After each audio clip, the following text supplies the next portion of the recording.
This video will focus on IPNetSim, which is a powerful way to systematically introduce impairments into a network.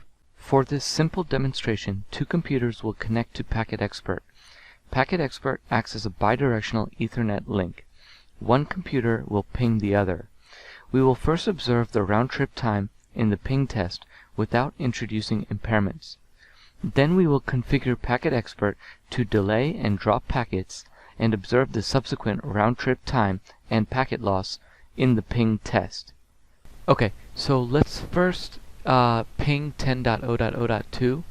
So you see that all four packets were acknowledged.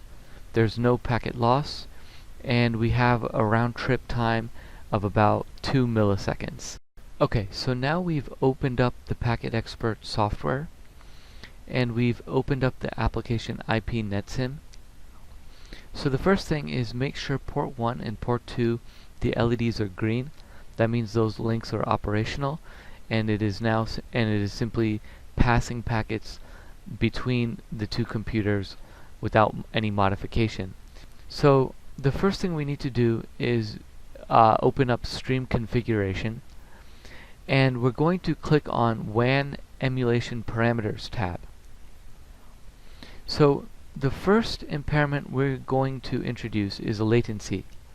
We can do it in both directions, from port 1 to port 2 or port 2 to port 1. In this case, we'll just do it in one direction.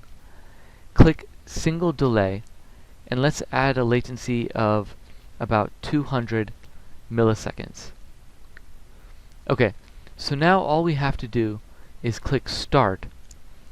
Now let's test this. Let's try the same exact ping test, and now let's see the results. So you see here that the round-trip time is now 202 milliseconds, whereas before it was about 2 milliseconds. So now the next thing we can do, and again hit stop to stop the impairment, and now we can test the ping again, and we see that the time is now back down to 1 or 2 milliseconds. Okay, so the next impairment we're going to do is we're going to introduce packet loss. And let's just say we are going to say 50% of the packets going from port 1 to port 2 will be dropped. So click 50% and then click Start to start the impairment. So now if we come back over here and we run the ping test again,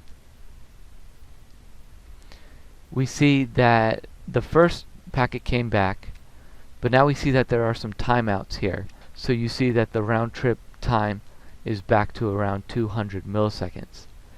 But we have 50% packet loss in the ping test. So this is a really simple demonstration just to show you how to introduce different impairments in IPNetSim.